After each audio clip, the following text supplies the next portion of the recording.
thoughts, the meanings we make of them, what we value in life. Join us on Uplift, and we'd love you to join in that conversation.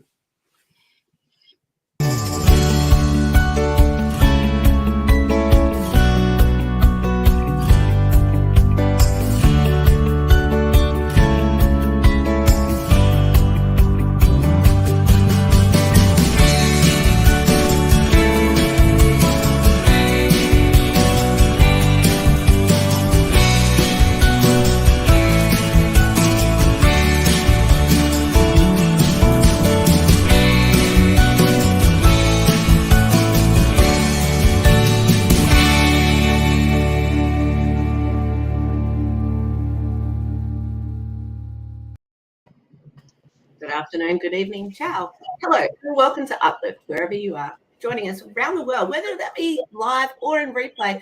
Know that we appreciate and value you. My name is Sarah Wade. I am coming to you from Perth in Western Australia. I'm an agent of change and I love having fun. And I expect to have a lot of fun this Easter. How about you, Neil? Welcome. I expect to have a lot of fun this Easter as well. My name is Neil Thrussell, international best-selling author and lover of life and wannabe athlete. And I'm really excited to have Alessandro here with us. Yes, joining us live from Adelaide in Australia, we've got Alessandro Gavello, who is an amazing man. He helps people to achieve their life and focus and peak performance, and an amazing man who's come to join us to talk about thoughts. What are your thoughts about thoughts, Alessandro? And welcome. Oh no, it looks like we've lost him. Oh no, at least he's smiling as we've lost him. You know, some people have that lost vague expression and it's not that nice smile. So that's good. Thoughts are interesting, aren't they, Neil? You know? They're wonderful when we have them, and sometimes they can be productive and sometimes they can be destructive. Because I don't know about you, but sometimes in my mind, I don't have the most supportive thoughts. I, like you, believe that I've had that moment too. And you know what's great is that we can change those meanings over time. Everything is frozen, says a Facebook user. Oh dear. I wonder if anybody can hear us. If you can hear us, let us know. So hopefully Alessandro gets back in. I don't know. Hello, Facebook world. Can anyone hear us? Are we live? We need your help. Is this on? I can see Alessandro keeps coming in and out. Shall we end the broadcast and start again? Oh gosh, if we end the broadcast, we need all new links and everything. Whoa, let's not do that. Okay. You know what? Our counter says people are alive. We've got counters.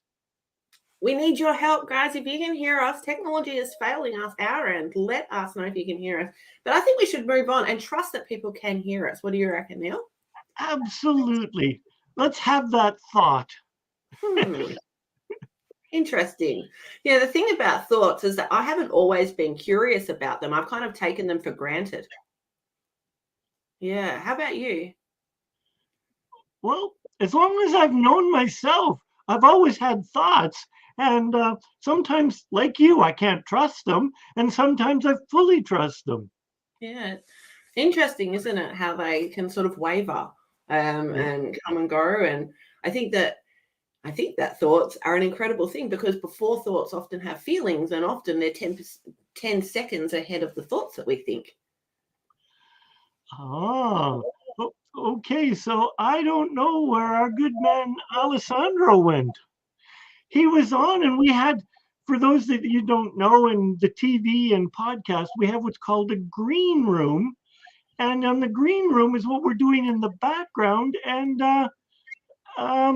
we were talking with them. We were setting up, and we were, I don't know, Sarah, I was getting really excited about having Alessandro on the show.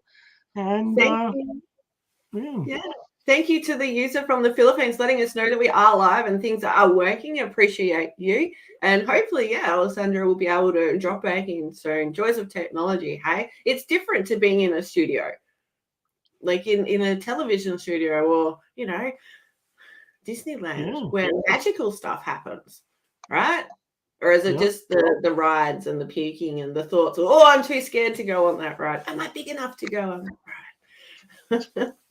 Now, I don't know about you, but I've always been the uncle that all my nephews and nieces have chosen to go and say, Uncle will go with me because he's not scared of them, even though I may have been going, really? But I still go. Aw. I think that our ability to face fears changes over time. As a young human, often we aren't fearful because we haven't anything to fear yet. But as a young human, we also pick up on those societal fears and those, especially of our parents and our family and our support system. So the fact that your nephew is like, yeah, let's do it, Uncle. Come on with me. Who do you think was really more fearful? Occasionally me, because I've been broken before, and it takes, as I've aged, it's taken a lot longer. In my youth, I was far more reckless. I've broken a collarbone 5 times and I've healed quickly. Okay, so I can see Alessandro, but we have no video from him and no signal. I've added him in. He's trying his best to do. I wonder if he's paid his internet bill or his power bill, because it's pretty dark where he is. Hey, Bruce, it's lovely to see you. Thanks for joining us from Colombia. I appreciate you. And hey, join in the conversation right now. What are your thoughts about thoughts? We'd love to hear not only from Bruce, but the person from the Philippines and the other people who are watching you. Us right now and in replay. What are your thoughts about thoughts? My thoughts about thoughts have varied over the years. And to be honest, over the last week, my thoughts about my values have shifted hugely. Hugely. The meanings that I've made of the initial thing before the subsequent things that I've then made meaning of. Let you think about it. I love that. Yeah, think about those feelings. Think about those values. It's interesting. We've got a picture this time. Hey! There we go. Hey! Welcome. Hey! I'm here. I just realized we have Bruce from Colombia on here, martial artist. We have Alessandro, martial artist. We have Neil Thrussell, martial artist. And Sarah Wade. Artist? Artist, yes. Great combination of people and places here. Appreciate you guys. Hey, Alessandro, we got cut off right at the start and we didn't really get to introduce you. Shall we do Amazing. take 2? What do you reckon?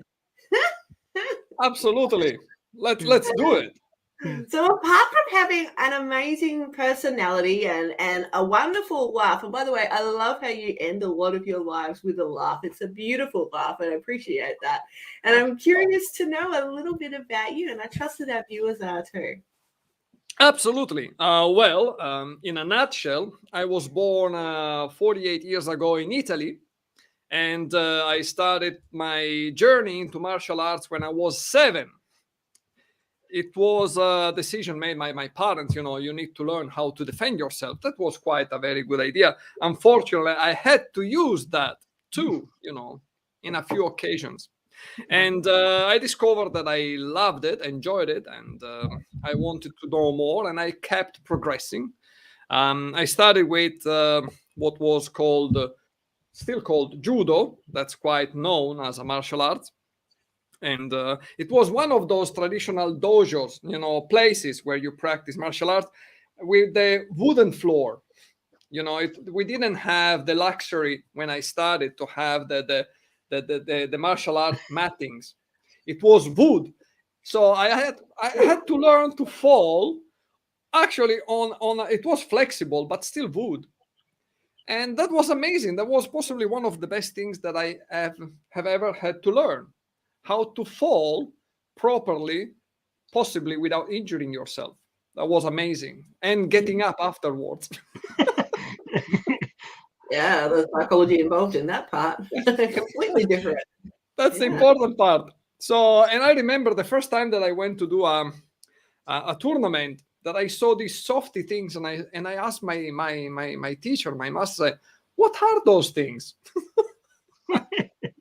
When you do things and you don't know some stuff about details, everything becomes a discovery.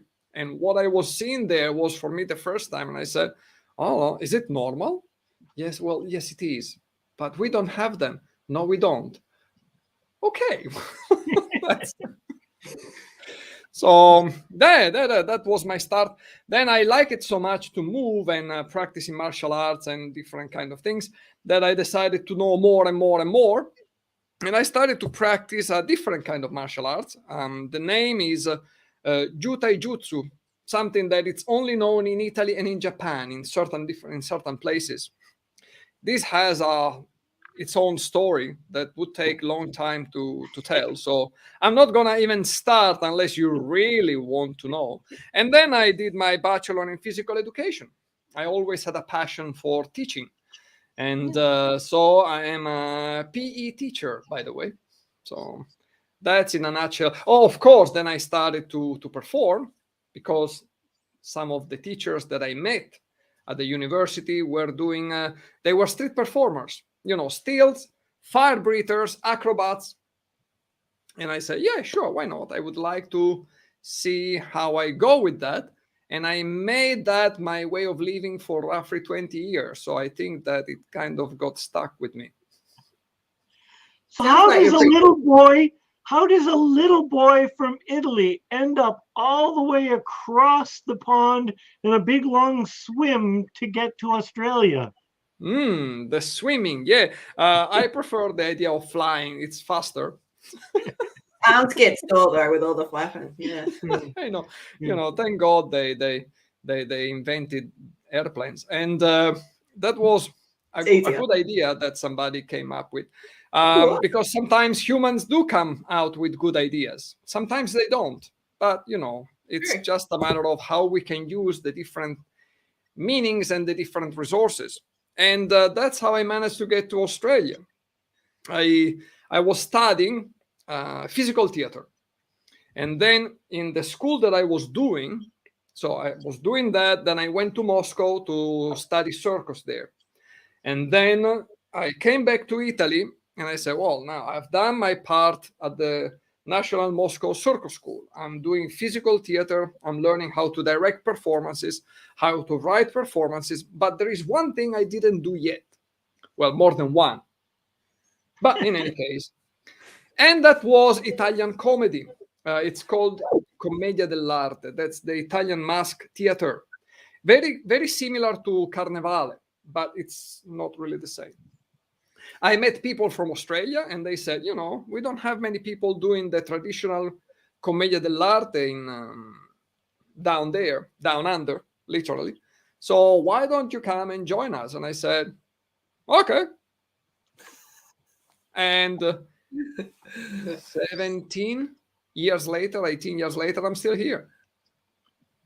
I love that. I'm same, but different. And yeah, all right, let's do it. You don't sound like it doesn't sound like it takes much to convince you to do something new and interesting. Would you say that's true? I'm curious. And there was an opportunity. So I said, yeah, let's have a look. The same thing. Keep in mind that I went to Moscow in the months, possibly they were the coldest of all. I landed in Moscow in October.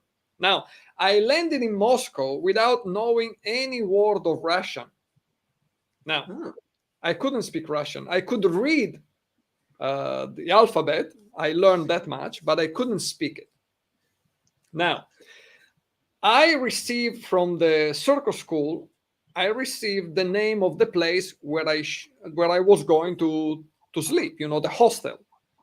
But they didn't have an address. So I landed in Moscow without an address, without speaking Russian. Wow. So, thinking about this right now, I'm just thinking, what the heck did I just do? But hey, I still managed to find the place because I know that the place was close to the Dynamo Stadium.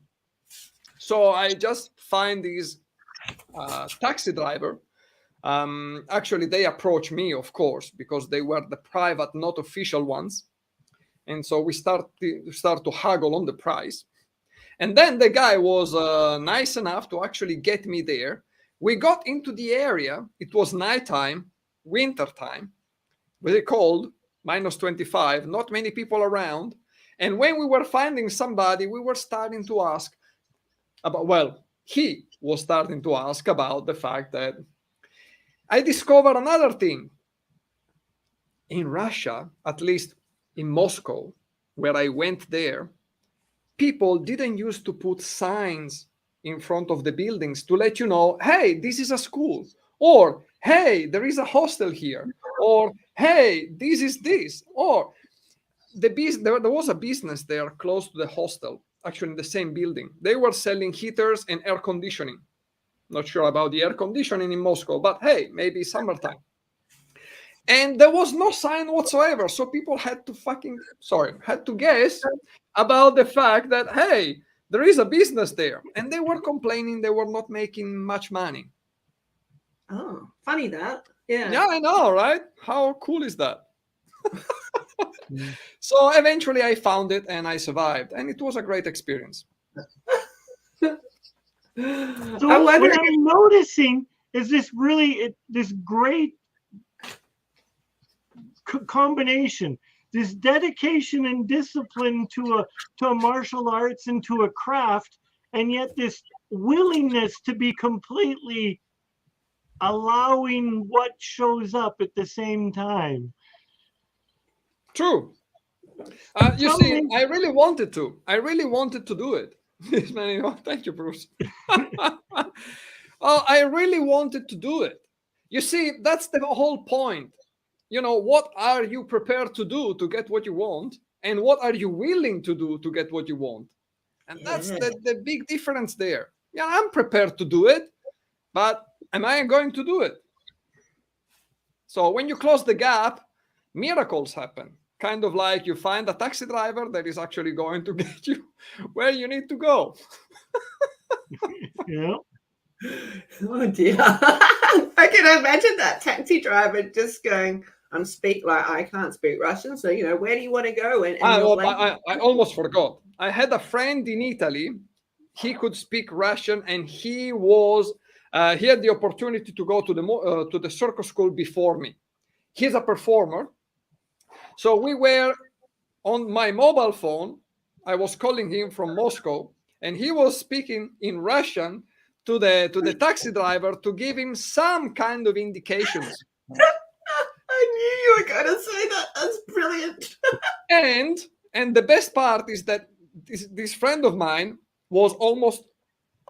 he had a show, so he had to actually perform. So he was just going there and say, look, Alessandro, in Italian, of course.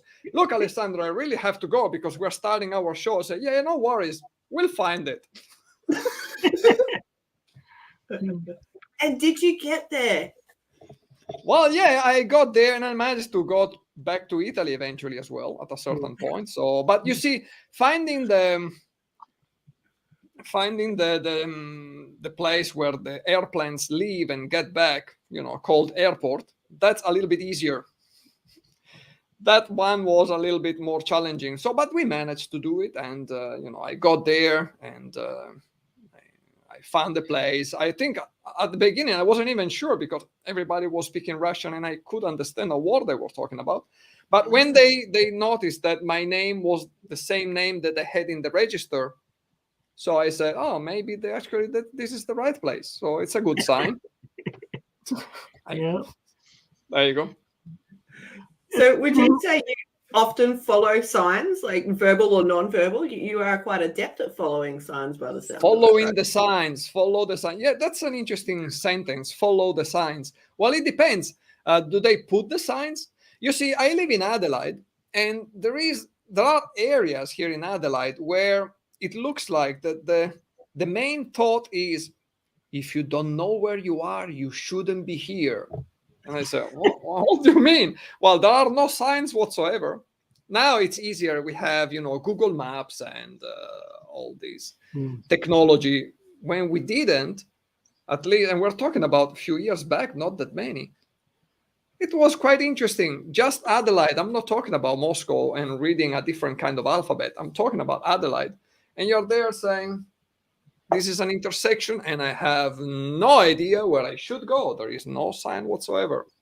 So which kind of signs are you going to follow there? Yeah. I managed to get lost in Adelaide and I didn't really get lost in Moscow. That's interesting, isn't it? Having been to Adelaide but not Moscow, yeah, it's interesting. It is interesting. And then who do you trust to ask the question, hey, which way do I go? And how do you develop that trust in a stranger? That's a very good question. Well, my strategy is this one. I ask to more than one person. That's it. In 2006, I went to Sri Lanka to help rebuild after the tsunami. And my brother-in-law is from Sri Lanka, and we're in Colombo, and and I'd been in Colombo for half a day, and I knew where our house was, and he'd taken us all over. We'd taken the little taxi cabs all over Colombo because we were meeting various fundraising people and trying to line up labor and all of this so that the people I was with, we could have work for the week that we were there. Well, as we're driving, I asked my brother-in-law, so where are we off to now? And he says, well, I told him where we're going home. And I said, well, we're not heading home. We're going in the opposite direction. I've been in this city for half a day and I knew where we were going. And he's like, no, I told him whatever. And I said, so what's the address that you gave him? And I'm going, that's the address for the house that we're in next week. This is the address for the house this week. And he's like, oops. Just by knowing, having a good sense of direction and being willing to stand up and say, I don't think this is right. So not yet, at least. Not yet. Yeah. So how does a circus performer choose or get called to become a coach? Oh, that's a good question. Well, I always had the passion to teach. That's something that really, really lights me up. I love it. Teaching has always been something that, it's very special for me. I think it's one of the basics of what could be a well-functioning human society. You know something and you are prepared to share it with others. But that's one of my beliefs. So 20 years ago, or a few years earlier, I don't remember, let's say 20 years, it's easier, it's a round number, I read a book from Richard Bandler. And Richard Bandler is the co-inventor of a technology called Neurolinguistic Programming. Now, funny enough, I was studying magic. And the new craze was, it looks like that, you can do different kind of tricks. Darren Brown was the new craze, and he was saying all over the place that, what he was using was not really magic tricks, was NLP. And it was, so a friend of mine, another curious soul, so to speak, he started to delve into that and said, you need to read these books. And this was one of the books he gave me to read. So I bought it and I started to read it. Now, I found myself reading this stuff and say, oh, okay, it's quite interesting. It's kind of like the beginning of a manual about how you can use your brain on purpose, And I was, okay, interesting. So I was reading that, and I wasn't sure, am I doing the exercises right or not? Because there was no feedback. But hey, it makes sense. So I just started to use it. And I said, okay, I read it, started to use it. I don't think this is going to help me at all for any kind of magic tricks. And then I discovered, years later, I managed to actually have an appointment with Richard Bandler. And I told him about the fact that, I read your book and I discovered that because Darren Brown said, and that was funny because he said, yeah, Darren Brown did one course with me, and then he just started to spread out everywhere. That's, because of NLP, that's how he was doing all his tricks. But there is, he's not really doing that. He has a very sophisticated strategy about how he's building all his magic routines, but it's not NLP per se. It's just he's using it in the way he does conversation, but that's not NLP. And I said, oh, that's funny enough. So I got injured. A few years back. I was already using some basic NLP when I was coaching my students about how to move them from A to B. Literally, the amount of people that came to me and with big limitations, mostly adults, limitations that were built maybe during high school, during primary school, when the PE teacher tells them, you are not physical. You should really stop doing that. Don't even try to, to play any sports because you cannot do this kind of stuff, And these are some kind of interesting beliefs that people with authority should learn how to actually, how can I say, learn how to pass better beliefs instead of limiting ones.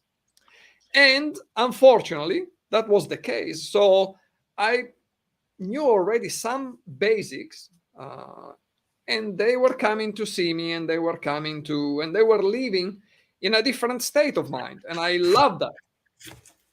So I said, maybe there is something that I can do with this. And I wanted to discover more. So I got injured. I broke my tendon here in my right arm. As I was coaching, I had an accident.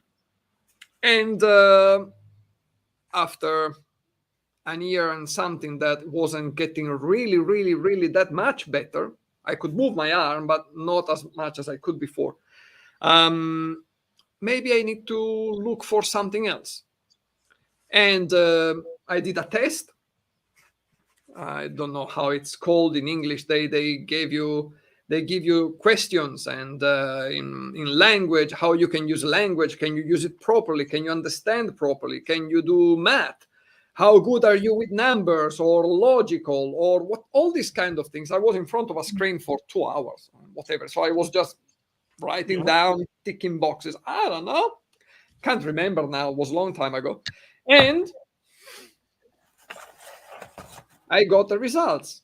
The person in front of me was there. Oh, yes. So now I'm going to read the results. So we will know what is the best job, because after having done 20 years of performing, so what the heck am I going to do now? I don't know.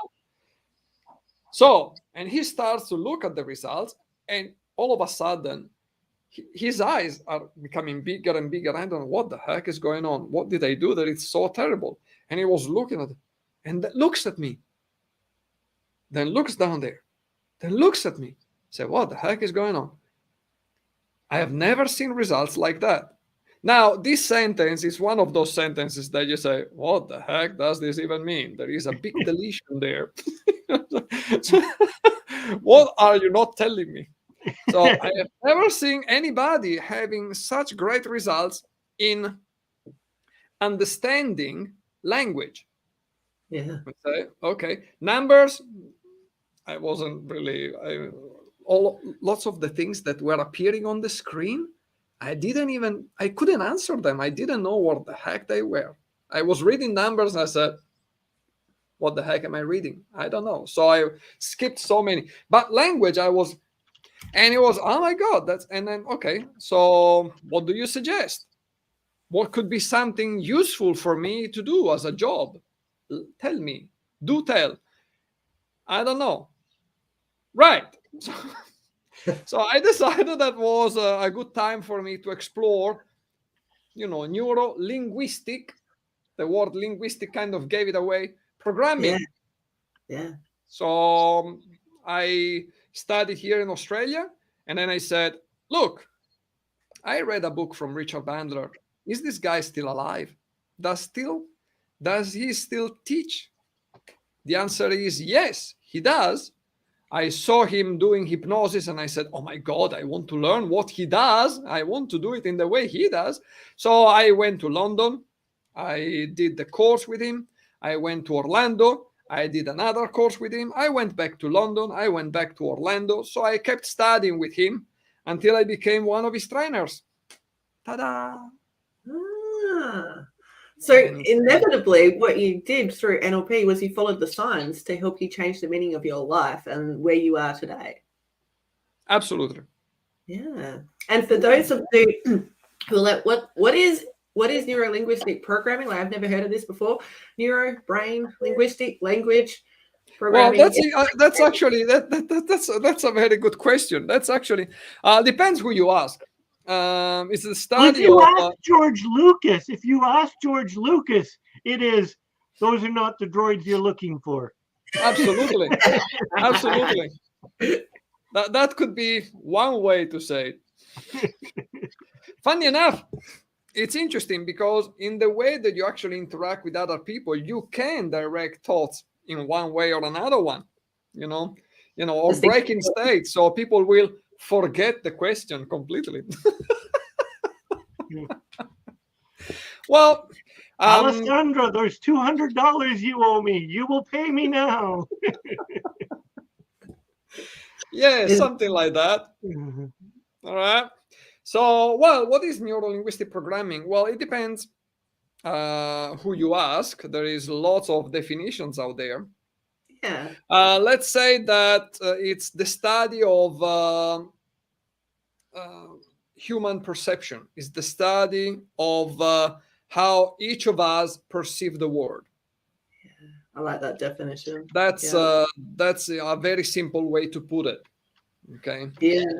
What I've noticed really about NLP with the people that I've worked with and been around in trainings and stuff is NLP is often also the ability to unlearn things. Yeah, absolutely. Absolutely. That we've made. Yeah. And I think absolutely. that in itself is a huge thing. Those masks that we all wear that society puts on us, or we choose to take on from our roles, from our responsibilities, from the choices and feelings and thoughts that we have.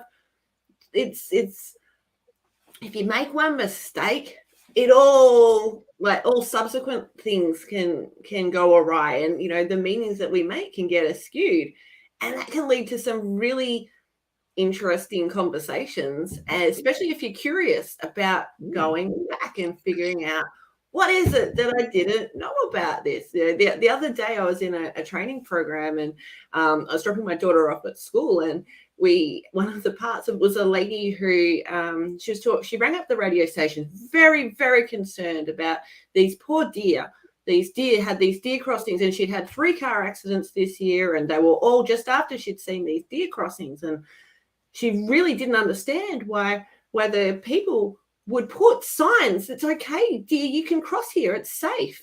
And she was like, no, it's a main road. It's dangerous. Like, I've had 3 car accidents.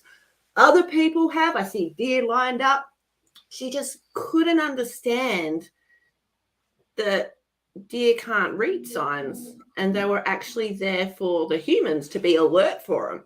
So my 5-year-old's in the back of the car just going, Mummy, why doesn't she understand? Like, she got that the animals couldn't. However, why does this adult not get it?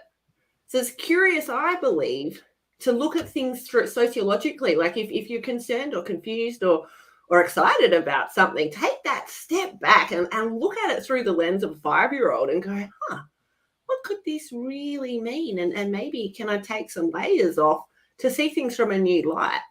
I know it's certainly helped me in my growth, and I can see the smile on Alessandro's face right now because, yeah, you've had that experience too.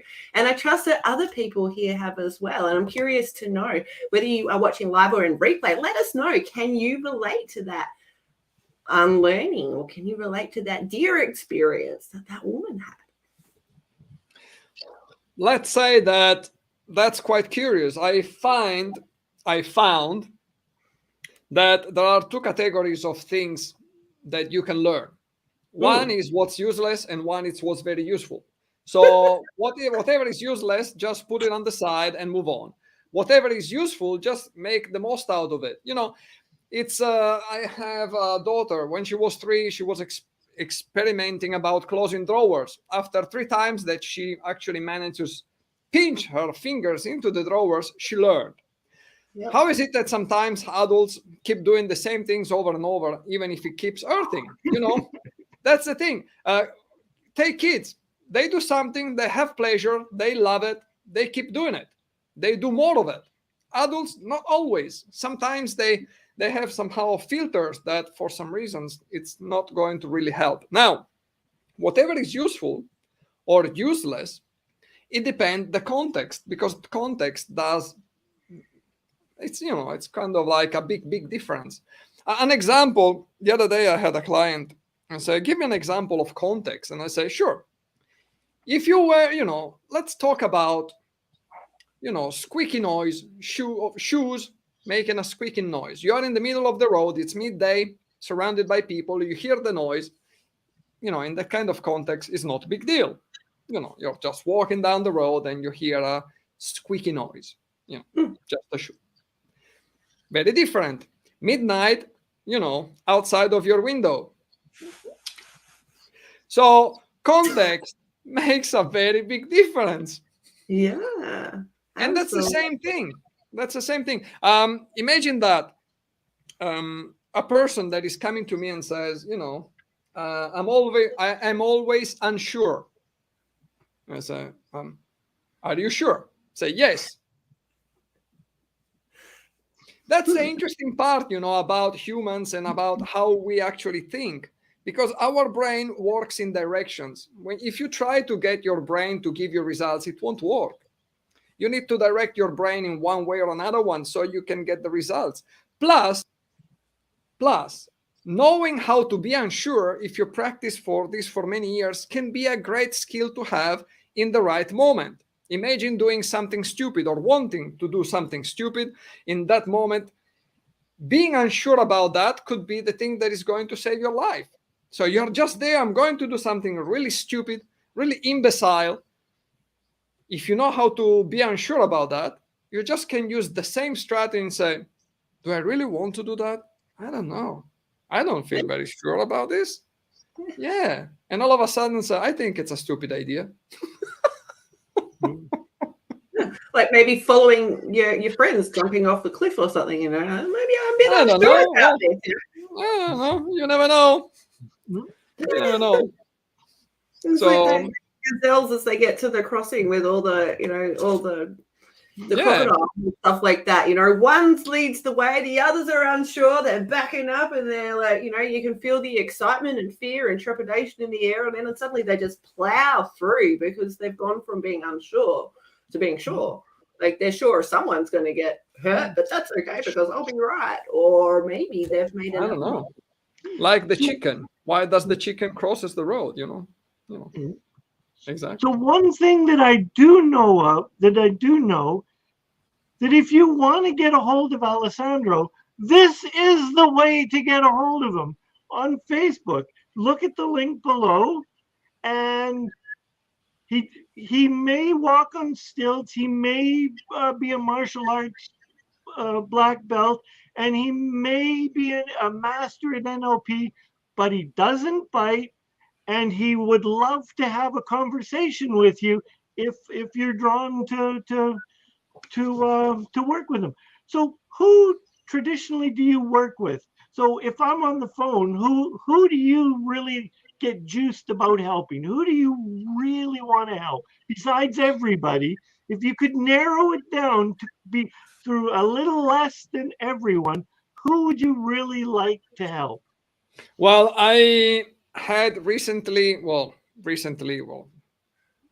few months ago, I was working mainly with athletes. The interesting part about athletes is that they really, especially the ones that want to really get results, they are prepared to put the work. Okay, so behind what they say, there is actually a very strong intention, and they just back it up with action. So they actually do the work, and that is the best situation. And sometimes they are missing just a few bits and pieces, like, hey, I can shoot. I was working with this girl. She's skeet. Her specialty was skeet. I think that's how it's called in English. When they shoot with the rifle, they have the discs up in the air. I think it's skeet. She's from Italy, and she was at the late last Olympic Games. And even if she did amazing at the very, very beginning, then she managed to completely lose the whole thing. And it was not a matter of skill. It was a matter of how much do I hold on to my peak performance? Which kind of internal dialogue am I having when this is happening? And she was telling me about her experience, about how much she managed to find herself to be first.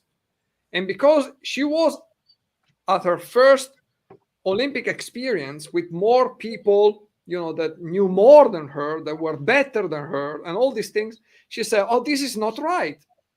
And all of a sudden, she just started to miss lots and lots and lots of opportunities and discs as well.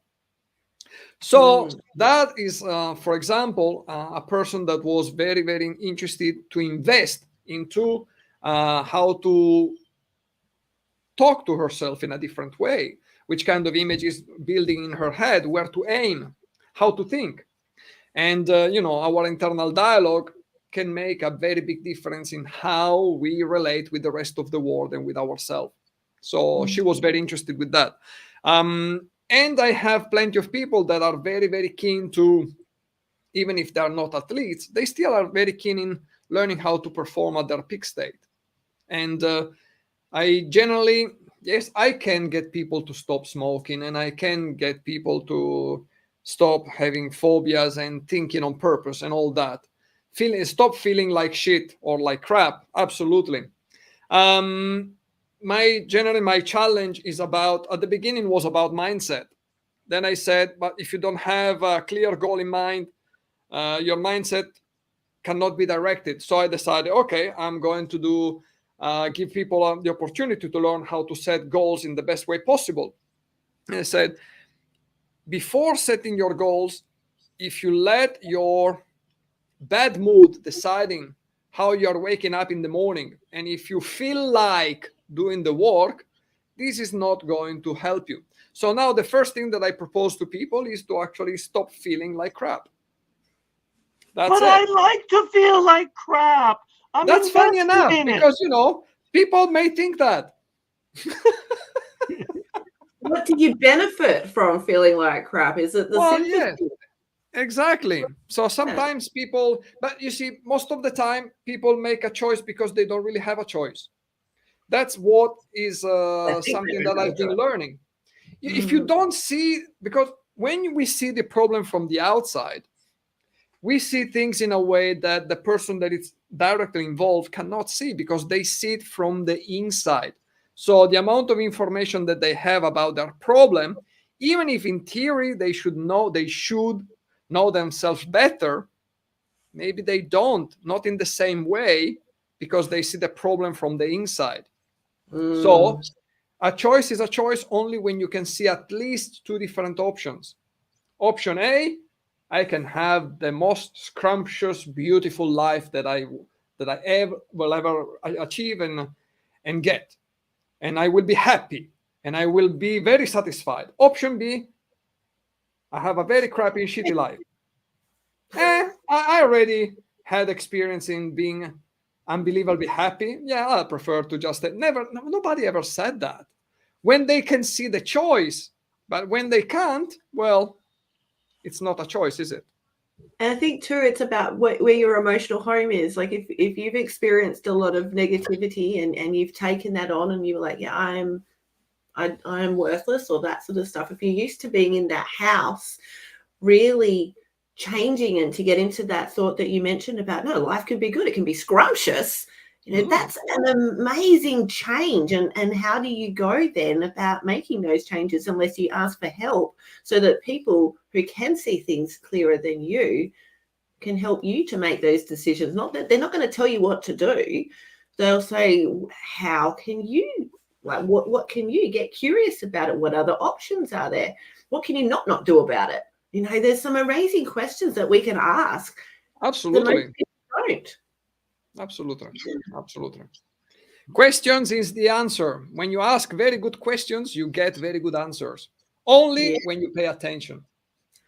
I love that. I was just saying to one of my mentors recently, I'm on a journey at the moment, and I'm not seeking answers. I'm looking for more questions, because with more questions, for me, it's more curiosity, more choice, which is a beautiful thing. Speaking of choices, Neil, how would people choose to spend time with you? What would people like to do with you? Because I know as a best-selling author, you've got a lot that you can share with the world, but how do people get a hold of you? Currently, I'm not offering my programs are full. I'm not offering anything. But if you want to stay in touch with me, you can connect with me on Facebook, or you can connect on my website and get a weekly.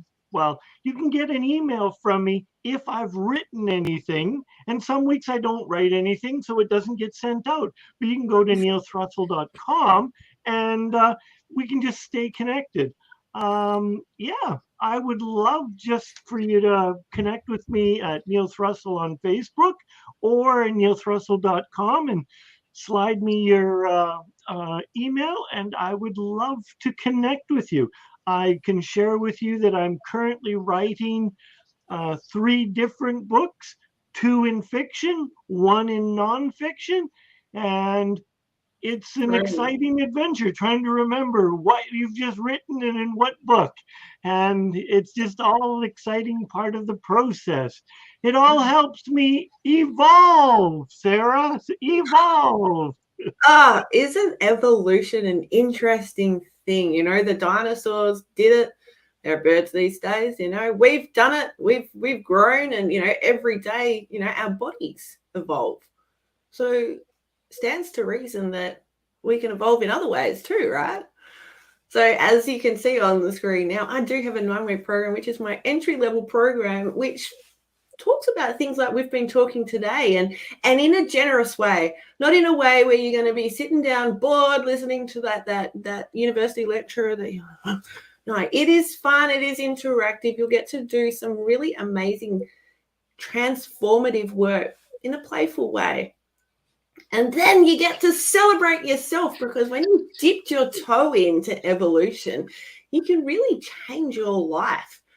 My new group is going to be doing these amazing deep dives before the next round of evolution, which goes after Evolve Stars.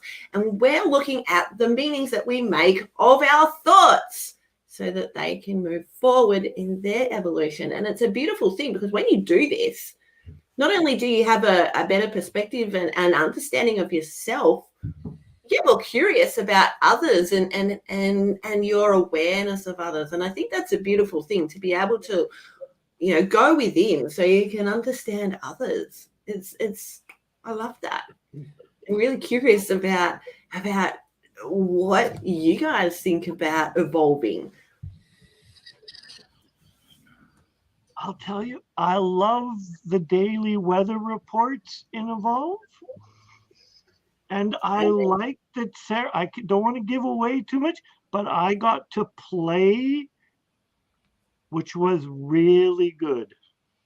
Yeah, the thing about play, and you can get rid of that now. But I think the thing about play is that as adults, we don't actually play that often. And as we age, we can. How many times have you brushed your teeth in your life? Did I take that pill this morning? All those things that you repetitively do all merge together, unless you start to play, unless you do something different in your day, which actually enhances your memory. So if you want to do something different, if you want to remember that not only that I brushed my teeth, but that beautiful time that you spent with your loved one, or that moment when you're just taking in the nature around you, or a fantastic circus performance, just play and do those things different.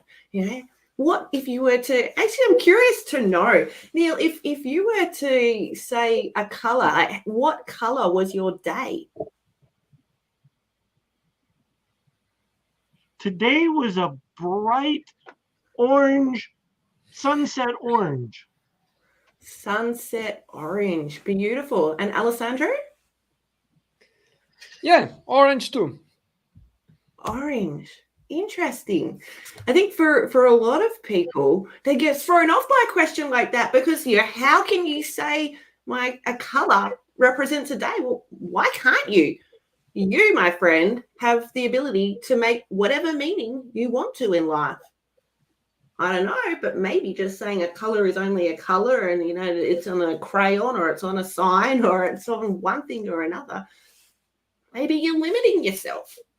And that it's okay to get curious and do things in a slightly different way, don't you think, guys? Why not? Exactly. Why not? Why not? Yeah, it's interesting. My best friend is a circus performer, and I spend a lot of time doing some street performances myself. And when you look at the audience, how did you do that? There's no way I could do that.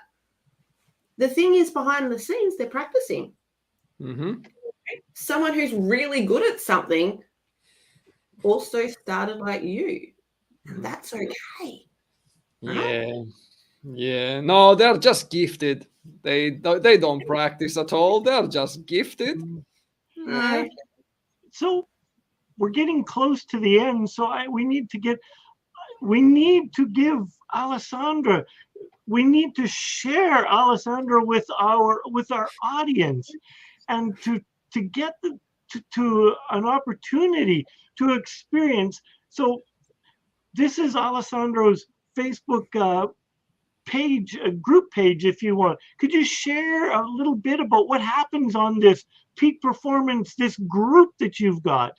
That's the collective of peak performers, anybody that is interested in making the most out of their lives, mentally and physically.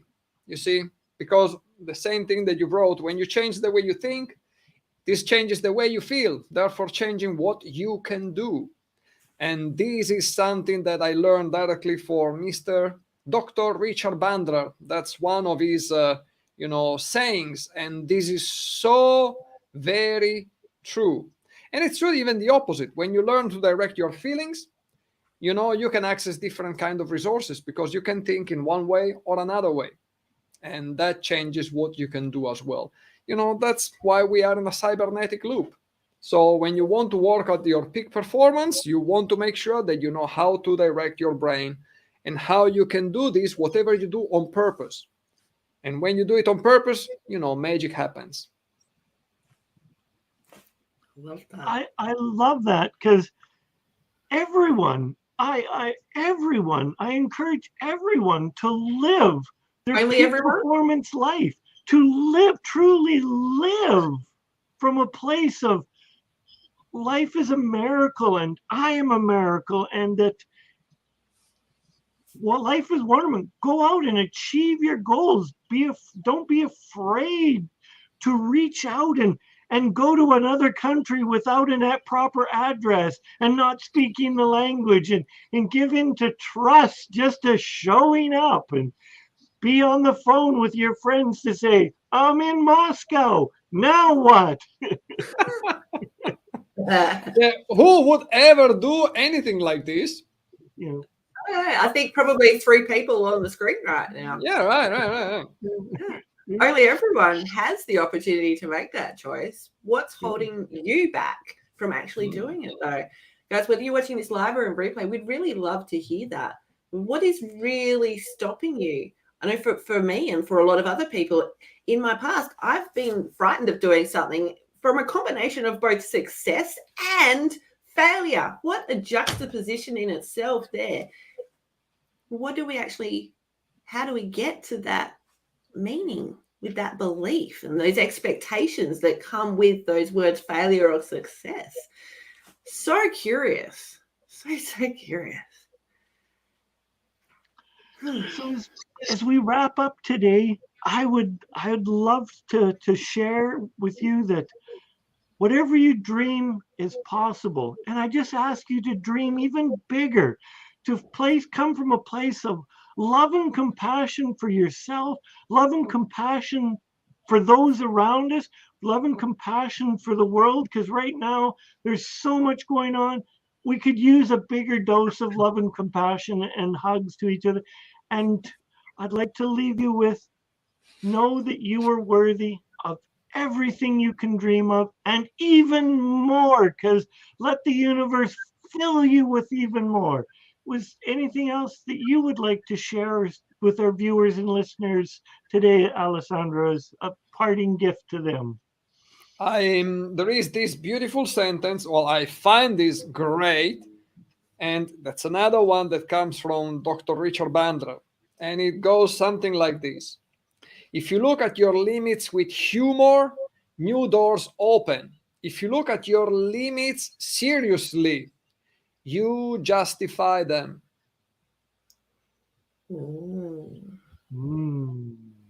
Oh, interesting to contemplate that one. And I'm curious if you can relate to that. Hey, I'm talking to you. I can see you right now contemplating that thought. Hey, you know what I was thinking before is, at the moment seems to be a shift in like awareness, and a lot of people are saying, I feel more aligned in myself. And the opposite side of that is like, well, does that mean you're becoming someone else and people feel that pull away? So if that is you, I want to let you know that alignment is not about finding a new version of you. You're always going to be you. However, you can choose to unlearn things to help your evolution and your growth going forward. So whatever you do, choose you. Choose what's right for you. Embrace your you-ness, because we've all got our life's masterpiece, right? Don't hand that paintbrush to anybody else. Get out there, create your own colors. Design the life you desire in the way that feels right to you. And guys, until we see each other in a fortnight, or if you're catching us on YouTube or iHeartRadio or any of our social medias, and you are getting stat words and heaps of value, please reach out. We'd love to hear from you. And until next time we see each other, stay awesome and go have uplifting conversations that set your heart on fire. Take care. Adios. Bye. Bye-bye.